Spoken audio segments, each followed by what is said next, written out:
Shalom. Another day of reading. Today, what we're going to get into is Proverbs 5 through 7. I'm going to do 3 chapters today. Really quick. Well, not really quick, but I'm going to break it down just a little bit. I'm not going to fully break everything down, but I'm going to just break down what resonates with me. Hope everybody's having a blessed day. I hope that you gave God the glory this morning. I hope that you prayed this morning. I hope that you know what I'm saying, that you treated somebody correct this morning. You know what I'm saying? So with that being said, I'm going to get straight into it.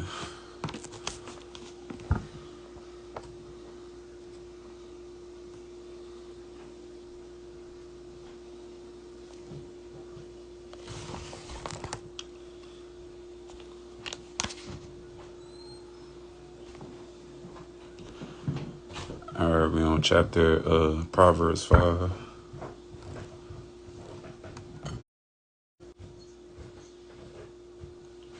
My bad, I'm back now. Alright, so we in Proverbs chapter 5, verse 1. My son, attend to my wisdom and bow thine ear to my understanding, that thou mayest regard discretion, and that thy lips may keep knowledge. For the lips of a strange woman drop as an honeycomb, and her mouth is smoother than oil. But her end is bitter as wormwood, sharp as a two-edged sword. Her feet go down to death, her steps take hold on hell. Lest thou shouldest ponder the path of life, her ways are immovable, that thou canst not know them. Hear me now, therefore, O ye children, and depart not from the words of my mouth. Remove thy way far from her, and come not nigh the door of her house, lest thou give thy honor unto others, and thy years unto the cruel. Lest strangers be filled with thy wealth, and thy laborers be in the house of a stranger, and thou mourn at the last, when thy flesh and thy body are consumed, and say, how have I hated instruction, and my heart despised reproof, and have not obeyed the voice of my teachers, nor inclined my ear to them that instructed me. So just to stop there really quickly, that's basically the tone or the subject that is talked about throughout the whole Proverbs. Is about wisdom and instruction, listening to wisdom, and you know what I'm saying, really applying that wisdom into your life. You feel what I'm saying? And if you don't listen to wisdom, then all these bad things are going to happen. You're not going to reap the benefits of anything that's good if you despise wisdom and don't receive if you don't receive wisdom and understanding. Where am I? I was almost in all evil in the midst of the congregation and assembly. Drink waters out of thine own cistern, and running waters out of thine own well. Let thy fountains be dispersed abroad, and rivers of water in the streets. Let them be only thy own, and not strangers with thee. Let thy fountain be blessed, and rejoice with the wife of thy youth. Let her be as a loving hind and pleasant roe. Let her breast satisfy thee at all times, and be thou ravished always with her love. And why wilt thou, my son, be ravished with a strange woman, and embrace the bosom of a stranger? Peace, brother. Shalom. For the ways of a man are before the eyes of the Lord, and he pondereth all his goings. So anything that you already have in your mind, the Lord already knows what you were going to do, or which ways that you already had in your mind. He knows all the ways that you'll go, or what you think about. So that's what that verse is saying. For the ways of a man are before the eyes of the Lord, and he pondereth all his goings. His own iniquities shall take the wicked himself, and he shall be holden with the cords of his sins. And if you want to follow along, I'm on Proverbs 5. What scripture are you at? I'm on Proverbs 5, verse 23.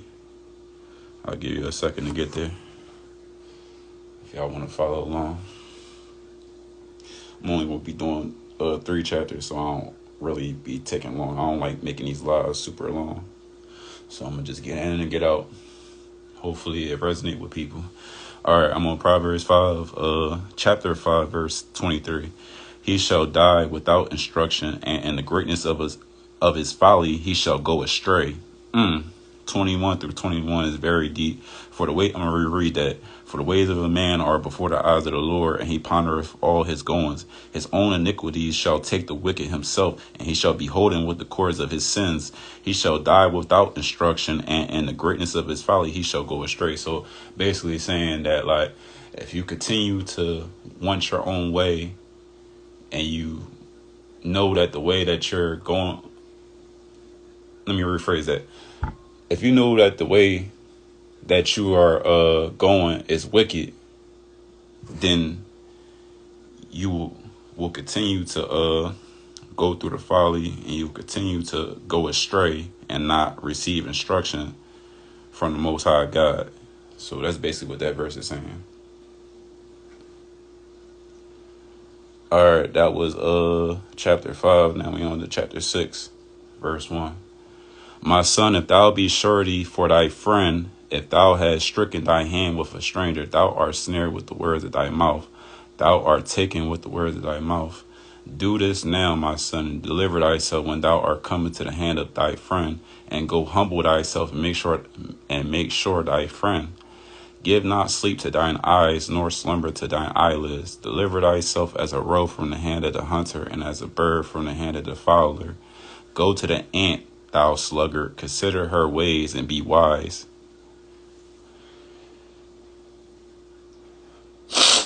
Which having no guide, overseer, or ruler, provideth her meat in the summer, and gathereth her food in the harvest. How long wilt thou sleep, O sluggard? When wilt thou arise out of thy sleep?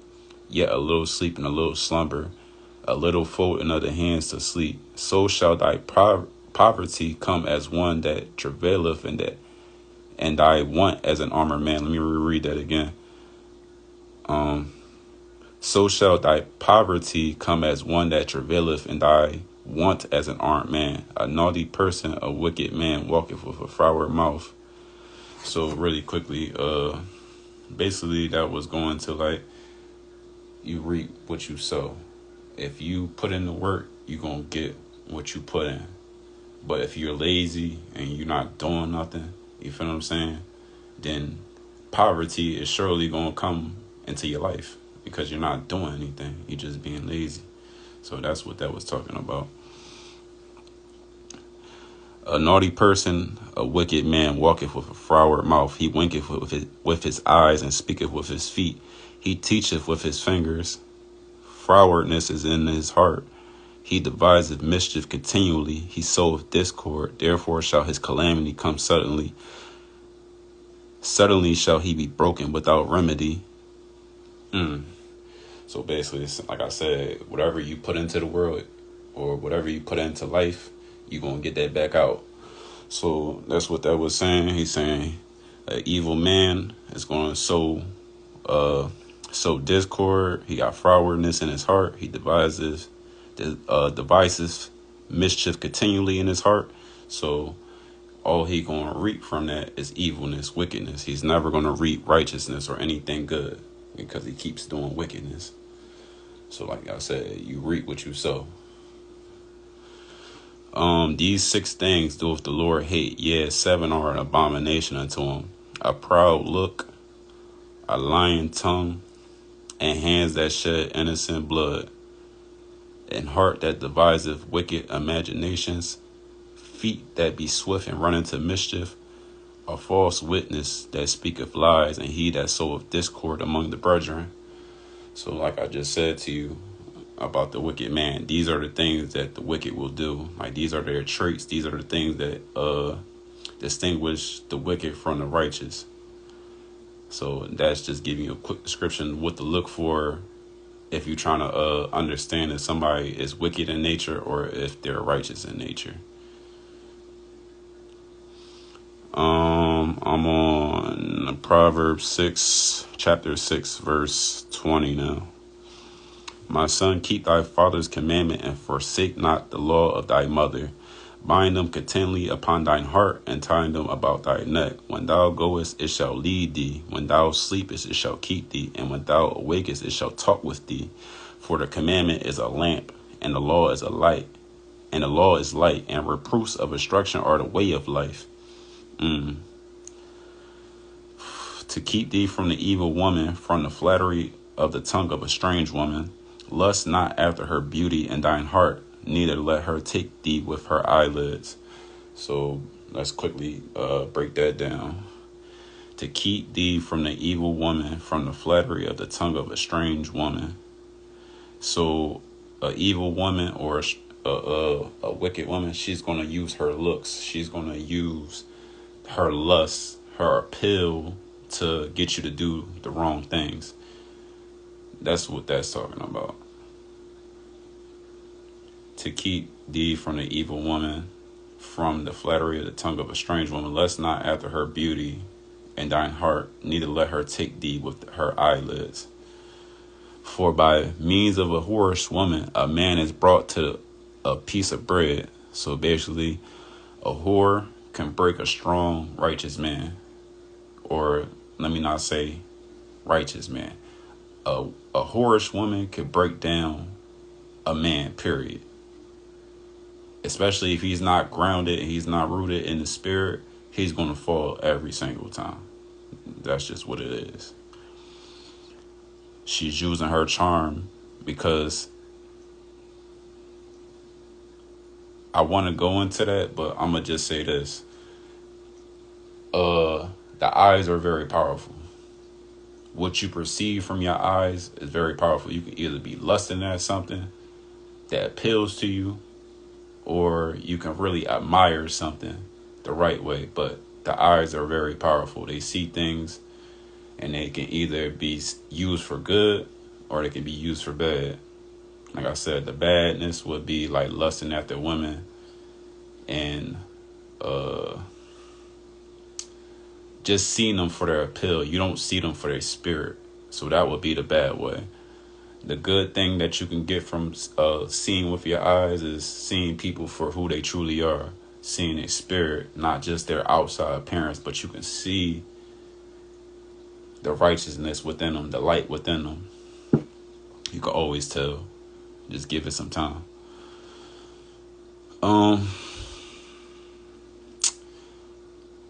And an adulteress will hunt for the precious life. Can a man take fire in his bosom and his clothes not be burnt? Can one go upon hot coals and his feet not be burnt? So he that goeth into his neighbor's wife, whosoever toucheth her shall not be innocent. So let's go into that. Don't go into your neighbor's wife. Your neighbor is just... It's two ways to look at that. I don't really want to dive too deeply, but people would say our neighbor is fellow Israelites or fellow people that believe in what we believe in and stuff like that. But I would just say that our neighbors are people that are among us. They're not with us, but they're just among us. I would say that that's our neighbor. People that are just around. I could have probably explained that better, but I just wasn't really trying to dive too deeply into that because it's up for interpretation. People got different understandings.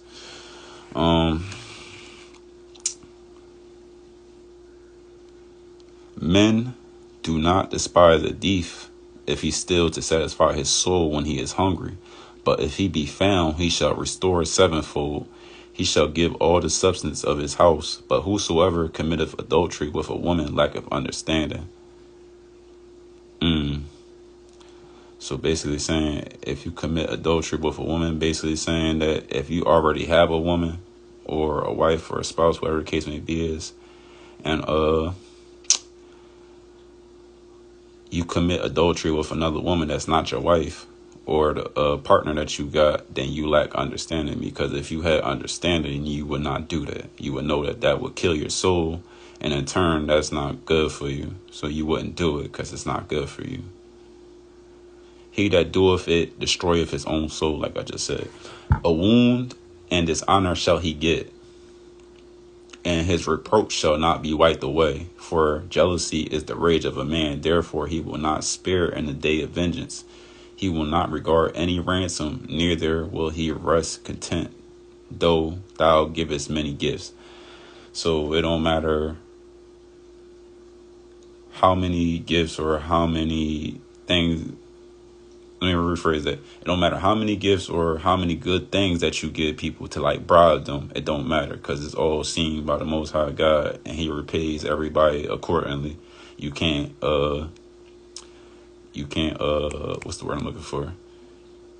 You can't fake the funk with the Most High. You know what I'm saying? He sees through all the charades. He sees through all the tactics. You feel what I'm saying? So just be truthful, be honest, be lighthearted, and everything will work out the right way. But if you continue to try to play the Most High, or think that you're getting away with something and He don't know what's going on, then you sadly mistaken, and you sadly are going to be going through a lot of trials and tribulations. You're going to be going through a lot of things because you're trying to get over. Or I'm on Proverbs 7, chapter 1. And just to tell y'all, I'm a little rusty, but it don't even matter. You know what I'm saying? Like, I'm in here. I might stumble with my words. I might not have the best way of articulating my thoughts or trying to explain to y'all what I see through what I'm reading. But at the same time, I'm still going to try, and I'm still going to give you the best that I can give you from what I know and what I understand. And in turn, I feel like I'm going to continue to get better at explaining this Bible, explaining the processes, explaining the thoughts, all types of things like that. So I'm on Proverbs 7. It's the last chapter. I'm going to read verse 1. My son, keep my words and lay up my commandments with thee. Keep my commandments and live, and my law as the apple of thine eye. Bind them upon thy fingers, write them upon the table of thine heart. Say unto the wise, thou art my sister, and call understanding thy kinswoman, that they may keep thee from the strange woman, from the stranger with flattereth with her words. It's just a bunch of analogies and stuff like that. So when you read these things, like, some things are literal and some things are metaphors and analogies and things like that. So that's how you going to understand the Bible. You can't always just see things as literal. Some things are metaphors and analogies. And I would say that that's an analogy or a metaphor. Where I stop off for. At the window of my house I looked through my casement, and beheld among the simple ones. I discerned among the youths a young man void of understanding, passing through the street near her corner, and he went the way to her house in the twilight, in the evening, in the black and the dark night. And behold, there met him a woman with an attire of an harlot, and subtle of heart. She is loud and stubborn, her feet abide not in her house. Now she is without, now in the streets, and lieth in wait at every corner. So she caught him and kissed him, and with an impudent face he said unto him, I have peace offerings with me. This day I have paid my vows. Therefore came I forth to meet thee diligently, to seek thy face, and I have found thee. I have decked my bed with coverings of tapestry, with carved works, with fine linen of Egypt. I have perfumed my bed with myrrh, aloes, and cinnamon. Come, let us take our fill of love into the morning. Let us solace ourselves with loves. For the good man is not at home. He is going a long journey. So basically, this is the strange woman that they keep talking about in these chapters and stuff like that. This woman, she's a wicked woman. She does whorish things. Like, she has a man, but he's not home right now. So she's about to commit adultery with another man because she's the strange woman. And this man is void of understanding, because if he had understanding, he would not be trying to have sex with this woman. He would ignore her and keep moving along his path. But now he's going to go into her house and have sex with this woman, even though she has a husband. So that man is void of understanding, because he wouldn't have did that. He wouldn't have fell for her tricks. So now you about to see the what's the consequences of not seeking after wisdom and understanding. Where is it at? Where did I stop at? For the good man, I'm gonna start at verse 20. No, verse 19. For the good man is not at home, he is gone a long journey. He hath taken a bag of money with him, and he will come home at the day appointed. With her much fair speech, she caused him to yield. So basically, she used her words to get him to succumb to what she wanted him to do. He fell for it. He fell for some ass. He fell for the looks. That's basically what just happened. With the flattering of her lips, she forced him. He goeth after her straightway as an ox goeth to the slaughter, or as a fool to the correction of the stocks, till a dart strike through his liver, as a bird hasten to snare, knoweth not that it is for his life. Hearken unto me now, therefore, O ye children, and attend to the words of my mouth. Let not thine heart decline to her ways. Go not astray in her paths. For she have cast down many wounded, yea, many strong men have been slain by her. Her house is the way of hell, going down to the chambers of death. So let's tap into that. Those couple of scriptures that I just read, those couple of verses. So this is the consequences. She killed a lot of men, whether it be spiritually or whether it be physically. A lot of strong men of the Lord or strong men, they have fell to her because they fell for her looks. They fell for the lust. They fell for her trickery. So if you're a man of wisdom and understanding, you're going to understand not to fall for these tricks. You're going to see a woman that is using her looks or using her lust to get you to do things, and you're going to ignore her. You're going to keep moving on your path. There are going to be times where you have to, you might be sent on a mission to help somebody. You feel what I'm saying? But you got to use your discretion. Everybody ain't meant to be saved. Only the people that's willing to accept your helping hand should be saved. If they're not willing to accept your helping hand and they're just trying to continue to push your hand away, let them go. Let them experience their consequences. Some people, you're getting in the way of God trying to teach them something. So you need to just allow them to go through what they go through. But basically, this whole book of Proverbs is about wisdom and understanding. How to maneuver through life, what things are not really righteous and what things are wicked. You feel what I'm saying? It's just giving a rundown on all these things.